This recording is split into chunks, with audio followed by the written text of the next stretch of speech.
بسم اللہ الرحمن الرحیم۔ السلام علیکم ورحمۃ اللہ وبرکاتہ۔ حالات حاضرہ اور تربیتی عنوان کے ساتھ میں آج حاضر ہوا ہوں۔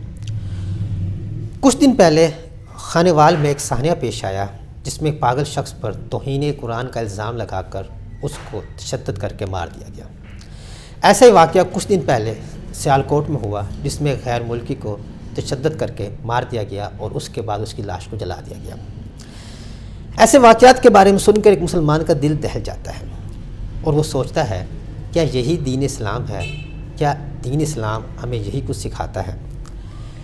میں جانتا ہوں ایسے عجیب اور جاہلیت کے ایام میں ایسے موضوع پہ بات کر کے خود کو موت کی دعوت دینے کے مترادف ہے۔ یہاں پر حق کی بات کرنا مشکل سے مشکل ہوتا جا رہا ہے۔ لوگ آپ کا کردار تار کر دیتے ہیں صرف اپنے الفاظ میں ایک بات کو سمجھ کر۔ وہ یہ نہیں دیکھتے کہ آپ کیا بات سمجھانا چاہ رہے ہیں۔ اب ایسے واقعات کے پر تھوڑا سا میں اپنا نظریہ پیش کرنے جا رہا ہوں، لیکن اس سے پہلے میں آپ کو بات کروں گا کہ ایسے واقعات ہوتے کیوں ہیں۔ میرے خیال سے ایسے واقعات صرف اور صرف تربیت پہ کوتاہی کی وجہ سے ہوتے ہیں۔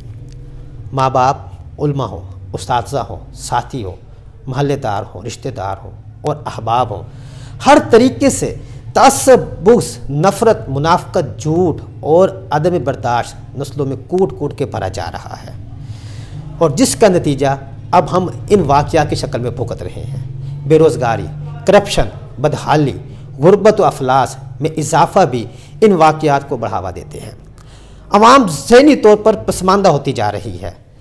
علم کے اضافے سے تہذیب و تمدن، اعلیٰ معاشرت، خوش اخلاقی، برداشت، سچائی اور دین اسلام پر عمل کا بول بالا ہونا چاہیے تھا، لیکن اس کے بجائے منافقت، ہوس پرستی، جھوٹ، عدم برداشت، تعصب، بغض، نفرت اور ذاتی مفاد سے پیار بڑھتا جا رہا ہے، جس سے ہم بحیثیت قوم کہلائے جانے کے بھی لائق نہیں ہیں۔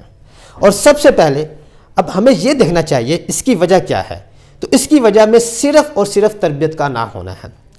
ہم جانتے ہیں تعلیم کے ساتھ ساتھ تربیت ایک ضروری عنصر ہے، لیکن نمبروں کی ریس، شو بازی، تعلیمی کاروبار، مفاد پرستی، میرٹ کی تباہی اور رشوت ستانی نے تعلیم کے مقصد کو تو تباہ کر ہی دیا، اس کے ساتھ ساتھ تربیت کو بھی بالکل ناپید کر دیا۔ یاد رکھیں، میں جب تربیت کی بات کر رہا ہوں تو اس میں دین اسلام کی بات ضرور ہوگی، کیونکہ اس دنیا کو تربیت کا اگر صحیح اور مکمل تصور کسی نے دیا ہے تو وہ دین اسلام ہی ہے۔ بہرحال سانحہ خانوال ہو یا سانحہ سیالکوٹ ہو، رپورٹ سے ایک بات تو واضح پتہ لگتی ہے کہ یہ جو واقعات اگر ایسے ہوئے ہیں بے حرمتی کے، توہین کے، تو ان لوگوں کو اس چیز کا علم نہیں تھا، کیونکہ ایک پاگل کہا جا رہا ہے اور ایک غیر ملکی تھا جو عربی زبان نہیں جانتا تھا۔ اور آپ کو جیسے کہ علم ہو چکا ہوگا، کچھ عرصے پہلے بھی ایسے واقعہ ہوا ہے جس میں بعد میں حالات یہ پتہ لگے کہ کسی دوستوں کی، کسی ساتھیوں کی ذاتی بغض اور لڑائی کی وجہ سے اگلے بندے پر توہین اسلام کا الزام لگا کر اس کو قتل کروا دیا گیا۔ بہرحال میں یہاں پر ایک بات آپ لوگوں سے کنفرم کرنے جا رہا ہوں، اگر کوئی جان بوجھ کر اسلام کی توہین کرتا ہے تو اسے سزا ملنی چاہیے، لیکن وہ سزا کون دے گا؟ وہ سزا حکومت دے سکتی ہے، اس پر باقاعدہ مقدمہ دائر ہو، ثبوت ہو، گواہ ہو، اس کے بعد اس کو سزا دی جائے۔ عوام کبھی بھی خود سے ایسے انسان کو سزا نہیں دے سکتی، یہی ہمارا دین اسلام ہے۔ اور اگر کوئی ہم سے دور ہے اور وہ ایسی حرکت کرتا ہے جان بوجھ کر، تو ہمیں پرامن احتجاج لازمی کرنا چاہیے تاکہ ہم لوگوں کو بتا سکیں کہ یہ ایک ایسی کبھی اور غلط حرکت ہے جس سے انسانیت مجروح ہوتی ہے۔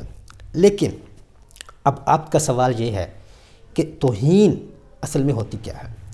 اگر ہم توہین اسلام کی بات کرتے ہیں تو کس چیز کو توہین کہا جاتا ہے؟ اب میں ذرا اس پر بات کرتا ہوں کہ ہمارے ہاں توہین اسی کو کہتے ہیں نا کہ جب کوئی کسی چیز کے ساتھ غیر اخلاقی حرکت کی جائے اسے ہم توہین شمار کرتے ہیں، یعنی کہ دین اسلام کے کسی شعار کے ساتھ، قرآن مجید کے ساتھ، یا کسی ہماری شخصیت، مقدس شخصیت کے ساتھ کوئی بے حرمتی کی جائے، اسے ہم توہین کہتے ہیں۔ تو آئے ہم دیکھتے ہیں یہ توہین کیا ہے اور توہین کون کر رہی ہے۔ جب نبی کریم صلی اللہ علیہ وآلہ وسلم نے ہمیں زنا سے روکا ہے تو پھر بھی کرتے ہیں، کیا یہ ان کی مخالفت نہیں ہے؟ اگر ان کی مخالفت ہے تو کیا یہ ان کی توہین نہیں کر رہے ہم؟ غلاموں اور عورتوں سے بد اخلاقی کرتے ہیں، مار پیٹ کرتے ہیں، کیا یہ توہین اسلام نہیں ہے؟ عورتوں کا وراثتی حق کھا جاتے ہیں، کیا یہ توہین قرآن حدیث نہیں ہے؟ مسجدوں میں، مدرسوں میں قرآن پڑھتے بچوں کے ساتھ چھیڑخانی کرتے ہیں، ان کے ساتھ زیادتی کر لی جاتی ہے، کیا یہ توہین قرآن نہیں ہے؟ اخباروں میں لکھی آیات کو سڑکوں پر پھینک دیا جاتا ہے یا ان کے لفافے بنا کر ان میں چیزیں دی جاتی ہیں، کیا یہ توہین قرآن نہیں ہے؟ فلیکسوں پر یا اللہ، یا رسول اللہ، کعبہ، مسجد نبوی، کلمہ، صحابہ کرام و اہل بیت کے نام لکھوا کر انہیں تب تک لگایا جاتا ہے جب تک وہ گل سڑ کر نیچے زمین پر نہ گر جائیں، کیا یہ ان کی توہین نہیں ہے؟ شراب پی کر، نشہ کر کر، جھوٹ بولنا، کیا یہ اسلام کی توہین نہیں ہے؟ محفل میں مذاق کی خاطر یا دوسروں کو اپنی طاقت دکھانے کے لیے ہنستے ہوئے نعرہ حیدری لگانا، کیا یہ توہین نہیں ہے؟ قبروں کو سجدہ کرنا، غیر اللہ سے مانگنا، کیا یہ توہین اسلام نہیں ہے؟ حرام کمانا، حرام کھانا، رشوت لینا، لوگوں کو ذلیل و خوار کرنا، کیا توہین اسلام نہیں ہے؟ 12 ربیع اول کے بعد جھنڈے اور جھنڈیوں کا سڑکوں پہ ملنا، کیا یہ توہین نہیں ہے؟ سعودی عرب کے کلمے والے جھنڈے کو لباس بنا کر ماڈل کو پہنا دینا، کیا یہ اسلام کی توہین نہیں ہے؟ اسی مقدس مقام پر جسے ہم مدینہ و مکہ کہتے ہیں، وہاں پر اسی سعودی عرب کے اندر کنسرٹ کروانا، سینما کھولنا، وہاں پر بے حیائی کے کام کرنا، کیا توہین اسلام نہیں ہے؟ مسجدوں میں، مدرسوں میں جوتے چوری کرنا، کیا توہین اسلام نہیں ہے؟ درباروں کو منشیات کی اماجگاہ بنانا، کیا توہین اولیاء نہیں ہے؟ پیر کے بیٹے کو صرف اس وجہ سے اس کے آگے بچھ جانا کہ وہ پیر کا بیٹا ہے، کیا یہ توہین اسلام نہیں ہے؟ یقین کریں ایسی کتنی توہین ہیں جو قرآن اور حدیث سے ثابت ہیں، اور کرنے والے کون ہیں؟ ہم خود مسلمان۔ لیکن یہاں سوال پیدا ہوتا ہے کہ اتنی توہین دین اسلام کی ہم خود کرتے ہیں تو پھر ہمیں سزا کیوں نہیں ملتی؟ تو صاف وجہ ہے ہم خود جو کر رہے ہیں، جب ہم خود کر رہے ہیں تو سب کچھ معاف ہے، کوئی اور کرے تو اپنی فرسٹریشن کا، اپنے گناہوں کو چھپانے کے لیے ان کو تشدد کر کے مار دیا جاتا ہے۔ یقین کریں علامہ اقبال کے شعر کے مطابق امت باعث رسوائی پیغمبر ہیں، تو کیوں کہا علامہ اقبال ہے؟ علامہ اقبال اگر آج کے حالات میں ہوتے، ان کی شکوہ اور یہ نظمیں پڑھ کر ان کو بھی ایسے تشدد کر کے مار دیا جاتا۔ یہ توہین دین ہے، اسے کیا توہین دین کہا جاتا ہے؟ اگر یہ توہین، یقین کریں جتنی توہین ہم مسلمان خود روز کر رہے ہیں اپنے دین کی، اتنی توہین کا تصور تو کوئی غیر مسلم سوچ ہی نہیں سکتا۔ وہ تو ہمارے ساتھ اگر کوئی پاگل ہے وہ توہین کر رہا ہے، یا کوئی غیر ملکی ہے، یا کوئی غیر مذہب ہے وہ توہین کر رہا ہے، اگر بکس میں کر رہا ہے، جس وجہ سے بھی کر رہا ہے، اور ہم جو مسلمانوں کا لبادہ اوڑھ کر، ایک مومن ہو کر، ایک مسلمان ہو کر، ایک اہل بیت کو چاہنے والے ہو کر، صحابہ کرام کو چاہنے والے ہو کر توہین کرتے ہیں، ان کی زندگیوں سے الٹ چلتے ہیں، تو بتائیں زیادہ بڑا گنہگار کون ہوا؟ ہم خود ہوئے۔ اگر ایسی توہینوں پر سزا دی جاتی تو یقین کریں ہم تمام لوگوں کے سرتن سے جدا ہوتے، ہم تمام لوگوں پر تشدد کر کے مارا جاتا، ہم تمام لوگوں کی لاشیں جلائی جاتی، کیونکہ ہم سے بڑا توہین کرنے والا اس دنیا میں اور کوئی نہیں ہے۔ سیرت رسول پاک صلی اللہ علیہ وآلہ وسلم کے الٹ چل کر، صحابہ کرام کے راستے سے الٹ چل کر، اہل بیت کا راستہ چھوڑ کر، ان کے راستے سے الٹ چل کر، ان کے اعمال کی اپنی زندگی میں نفی کر کے، کیا ہم ان کی توہین نہیں کر رہے؟ یہی توہین ہے جو ہم خود کر رہے ہیں۔ آئیں سب سے پہلے اپنے گرے بار میں جھانکیں کہ ہم کا نام کے مسلمان ہیں۔ ہم خود رشوت لیتے وقت یہ نہیں سوچتے کہ اس عمل سے رسول پاک صلی اللہ علیہ وسلم نے روکا تھا، شراب پیتے ہوئے یہ نہیں سوچتے انہوں نے اس عمل سے روکا تھا، قرآن پاک میں ممانعت ہے۔ ہم یہ نہیں سوچتے کہ ہم زنا کر رہے ہیں تو یہ گناہ ہے، یہ ہمارے لیے ناقابل معافی ہے۔ ہم یہ نہیں سوچتے جب شرک کر رہے ہوتے ہیں، کیا ان تمام باتوں کو دیکھ کر سوچے جو بھی ہمارا ایسا عمل ہے جو قرآن اور حدیث کے خلاف ہے، وہ توہین کے ہی زمرے میں آتا ہے۔ صرف اوپر زبان سے مسلمان ہو جانا، جب مان لینا کہ میں مسلمان ہوں اور دل میں اعمال آپ کے شیطانی ہوں، تو یقین کریں آپ سے زیادہ کوئی اور دین اسلام کی توہین کر ہی نہیں رہا۔